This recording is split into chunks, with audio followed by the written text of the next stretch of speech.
getting clients to draw to what you have to say and getting your voice and your message out there. If you don't have that, and or if you're not paying attention to that, then you're not going to have clients. Welcome to Monday Mornings with Michelle, the new business podcast. Whether you're kicking off your day or kickstarting your business, Michelle is going to kick your ass into next week with the essential fours: strategy, systems, support, and state of mind. Now, welcome to center stage, Michelle Nedelec. Hey there, peeps. This is Michelle Nedelec, and I'm super glad that you're here with us today because I have my most amazing guest, Lori Lyons. Lori, thank you so much for being here today. Thank you, Michelle. It's fun. This is going to be a fun time. It will be. So give everybody the 5,000-foot view of who you are and what you love to do. Yeah. My name is Lori Lyons. I own Igniting Your Business and Make Your Marketing Simple, which is, how everybody starts.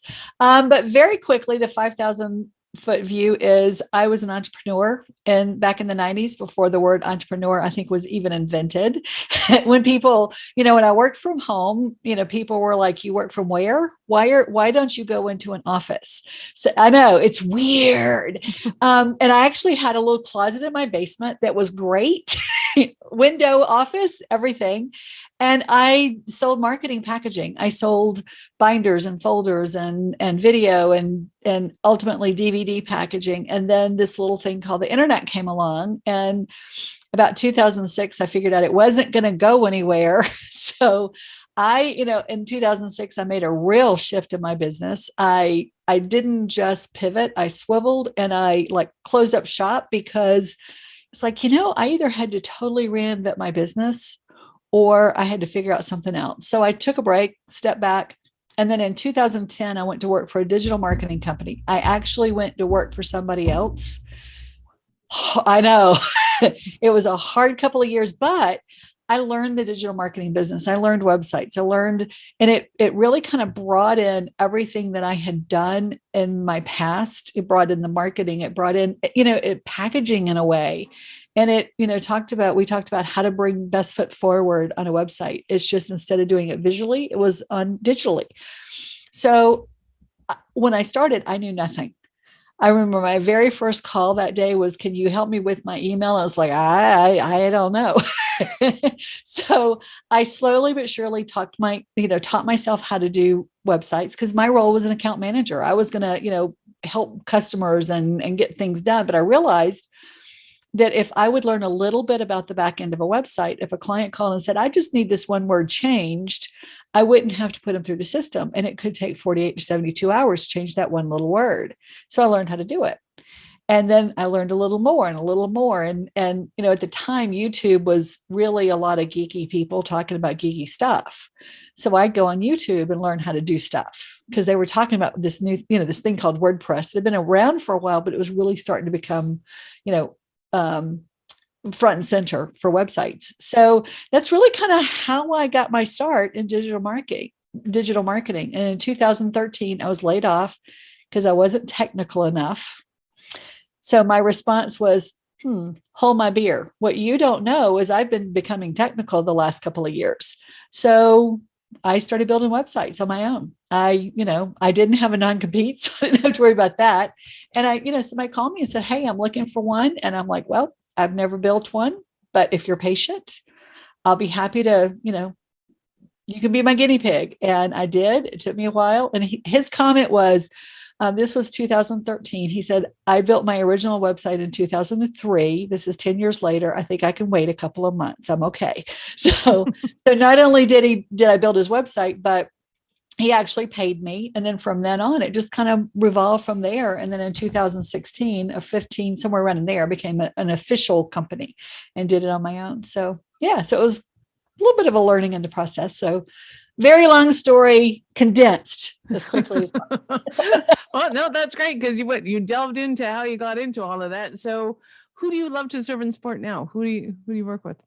Yeah, it's, I've discovered over the years that as working with my company and myself, I really enjoyed the strategy of the marketing. I've really enjoyed helping small business owners to especially solopreneurs that are, one or two that don't have a full marketing team, that are trying to struggle how to do it all themselves. And, it's confusing and overwhelming and all the stuff that's out there, and really helping them to find their path and coming up some strategies that will work for them. And it just came out naturally of working with a website, because that's what you get into. You get into the strategies, you get into who their clients are. And so that's really my sweet spot is, there are people out there that will build a lot better website than my company does. Not many, but there are a few. But it's, we bring with it all the back end marketing for small businesses. Nice. I love that. So when you're working with somebody, what do you find are the biggest mistakes people are making, especially in developing their websites? They're still trying to talk about them. It's still all about them. And that was relevant, 5 or 6 years ago when websites were still brochure informational websites. But today it's so involved, it's revolved around the, who is your ideal client? What are the problems that you solve? What are the solutions you provide? And I take it a step further and tell them that it's not just the problems and solutions, it's the symptoms of those problems where the gold is. If you can really I had a client one time who said, "Oh, I help people with self-sabotage." Well, nobody comes to you and says, "I'm self-sabotaging, I need help." But what they do is I can't sleep, I can't move forward, I'm blah, blah, blah. These are all the symptoms of self-sabotage. And that's what you talk to. And I think that's the biggest mistake I see people making still to this day. Oh, yeah. And I think it's difficult for people to understand what their clients are going through, especially before they come to them, because they're so used to talking about how they can solve their problems, as opposed to delving into what are your problems and how are you experiencing those. So when you're working with somebody, how do you get them to get in touch with their clients? By simply going back to the basics, and let's sit and talk about what the problems are, what the symptoms are, and what the solutions are. And then we look at it and we open that up. So how can you use your website, or how can you use your marketing to address those symptoms and bring people in? And we really kind of get deep onto that. And that's one of, going back to the question earlier, is what's your superpower? Is that's where I can really dive in.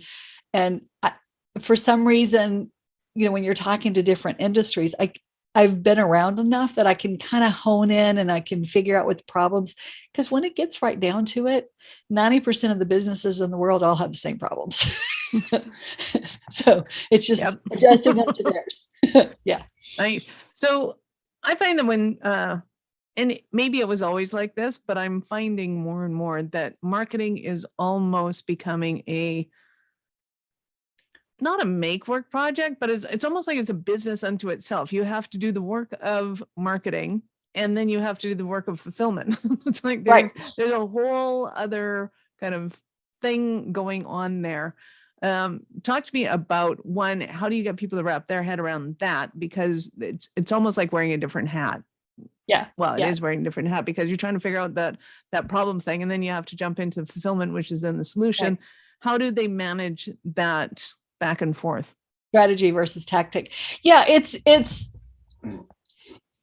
we get into this mindset of budget is a concern. Oh, anybody can do this. Oh, I can do my own thing because it's got to be easy, right? So, it's when you think about what marketing is, bringing clients to your business, getting clients to draw to what you have to say, and getting your voice and your message out there. If you don't have that, or if you're not paying attention to that, then you're not going to have clients. Because if you don't have clients, you don't get sales. If you don't have sales, you don't have profits. If you don't have profits, you don't stay in business. So to go back to your original question and say, all right, how do you make all this marry and make all this work together? You make it simple. I'm part of my business is make your marketing simple, because there's so much out there and we get so overwhelmed and we get so into the shoulda, coulda, woulda that we think we got to do it all. Oh, well, I should do this. I should do this because Michelle's doing this and she's having good results for it for her business. That means it's got to work for me, right? And she can do it. I can do it. So I'm going to go do it, even though it's totally wrong for my business. So I think that's one of the biggest mistakes business owners make is they look at the world around them and say, this is working for everybody, but it's not necessarily what's best for you. And you go waste all the time and the money on something that totally doesn't work for you. Absolutely. So give us an example of one of your Cinderella stories, one of your clients. Yeah. I had this recently where one of my clients, she's awesome. Love her. She sells a product that is cleaning. It's a cleaning product that's totally natural, made from all organic. And so, you can clean your floors with it and know that your kids or your grandkids can crawl on the floor and not worry about chemicals being absorbed. Your pets can walk on it. And she had a GoDaddy website builder. And she was selling her products or trying to sell her products through a GoDaddy website builder.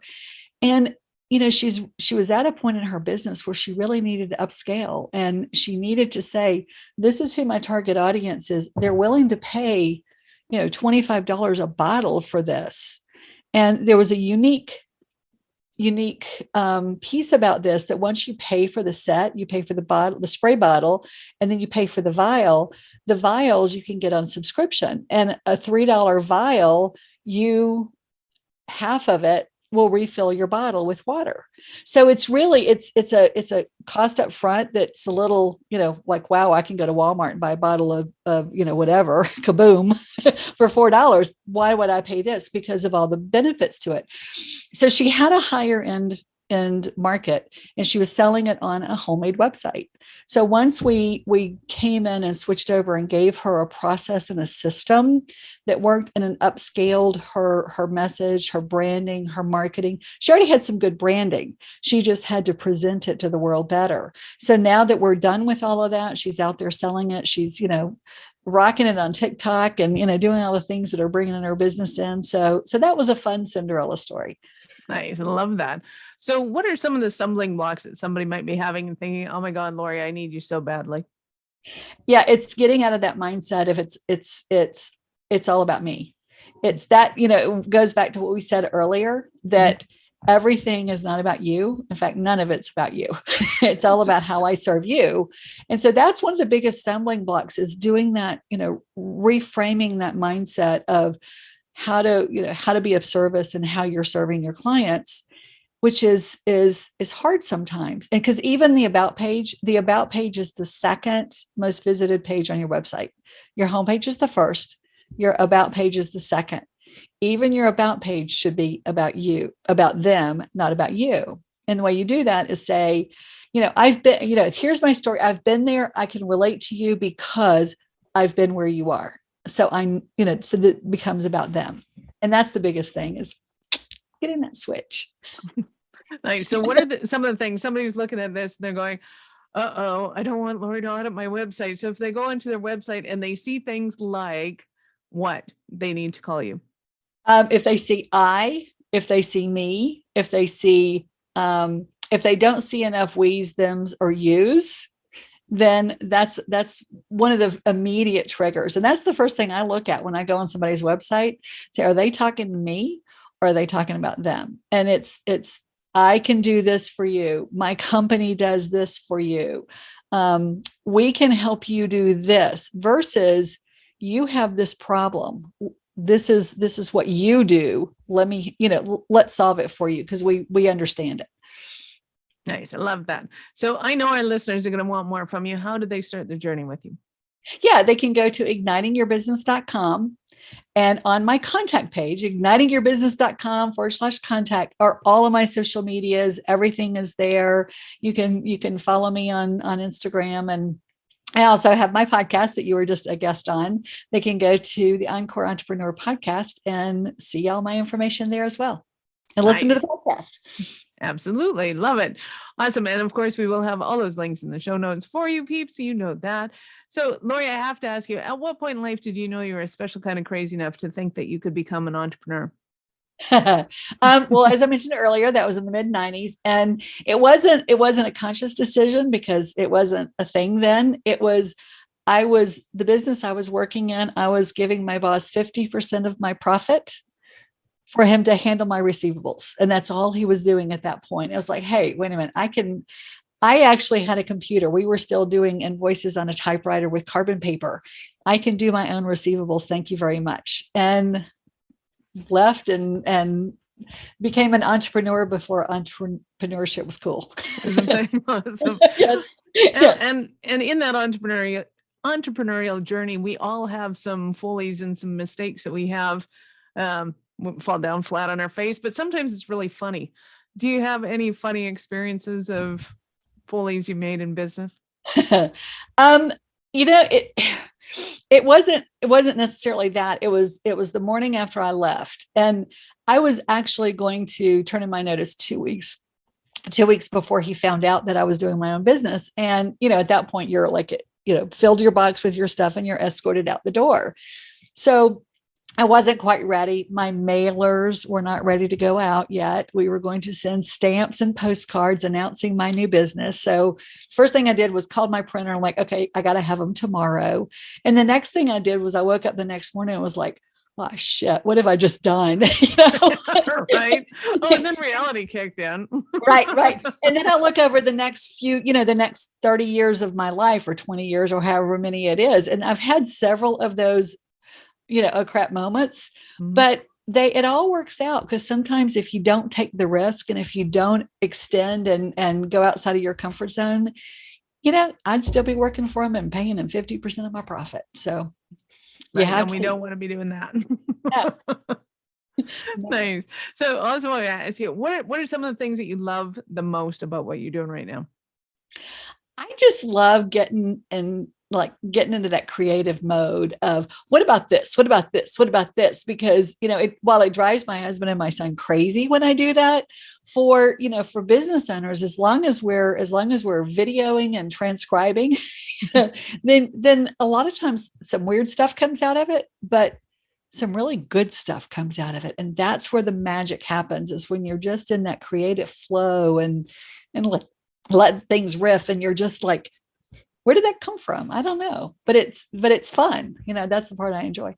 I love that. I also noticed that you've been doing Facebook Lives, which yes. I'm loving your Facebook Lives. Those are Thank awesome. you. Do you plan those out, or are they just completely spontaneous of, hey, I got something to say? Yeah, no, they come from, I do too. I do one on Fridays that you were my guest on. And we have a specific thing that we talk about. Everybody who comes on owns a business, or they have something that they do that they market their business. And so we usually talk about that. For you, it was the podcast. Well, how were you using the podcast to market your business? And then from that conversation on the following Tuesday, I will go back and teach to something that we've talked about. So in your case, I talked about how to be a good podcast guest, because a lot of my audience, they may not want to have their own podcast, but they want to be on podcasts, because it's a great way. It's a great stage to go get your message out and go talk about it, and go practice a message in some cases and see how it resonates. So that's what we do. I had one recently. Well, my client that does the cleaning, she talked about how she used TikTok. And then I came in on Tuesday and talked about some things about TikTok that, as a business owner, we need to decide if it's for us or not. And if it is for you, here's some tips and techniques that you can use in TikTok. Here's some ticks and talks. Ticks and talks. Yeah, say that 3 times fast. That is awesome. Lori, you have been absolutely fabulous. I can't believe how fast time flies when we're having so much fun. Any last words for our peeps? Yeah. Like I said, get out as business owners, get outside of your comfort zone. Think about what's gonna inspire you, what's gonna motivate you, and take that next step. And because I read a quote recently that says, if you don't get uncomfortable, you're not going to grow. So get uncomfortable. Awesome. Love it. Thank you, Lori. Thank you. Peeps, this is Michelle Nedelec. Thank you for being here with us today. Be sure to subscribe to the show. And if you're looking to scale and automate your business, reach out to me at michelle@awarenessstrategies.com. Or, of course, connect with me on LinkedIn or Facebook. I'd love to hear from you. Thank you for listening to our show. I'm all about being a resource center for entrepreneurs to give them the information and the support that they need to make it in business. As such, the notes for this show can be found at our website at awarenessstrategies.com/blog. Be sure to subscribe, give us a rating, I like 5 stars personally. And share with your friends.